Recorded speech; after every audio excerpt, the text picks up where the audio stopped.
called me out upon the waters, the great unknown, where feet may fail. Come on, sing it tonight.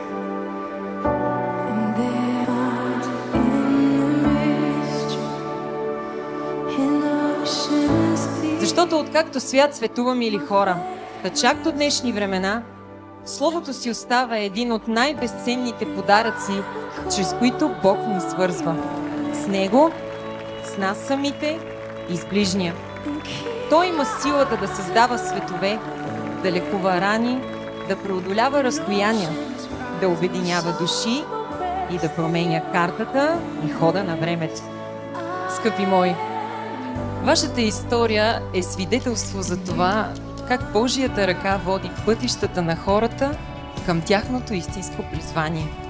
Да се научат да живеят изпълнени с любов и благодарност. И как всяко събитие, среща, радост и изпитание създава една изумителна картина, която с времето се превръща в шедьовъра на нашия живот. Преплита човешките съдби и сякаш като с невидими четки рисува по бялото платно. И всеки следващ стих формите стават все по-изумителни, а нюансите все по-ярки и очарователни.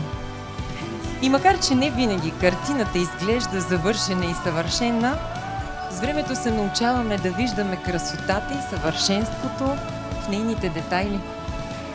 Защото именно те са онези малки безценни елементи, които, обединявайки се, създават перфектния шедьовър. Нека в този момент, когато сърцата ни са отворени и изпълнени с емоция, да изразим своята благодарност за подареното време, за усмивките, за споделената радост, за обичта и за светлината, която озарява пътя ни. Нека музиката, която ще прозвучи, бъде нашата молитва и възхвала към небесата. И най-вече към Бога, който е началото и краят на всичко.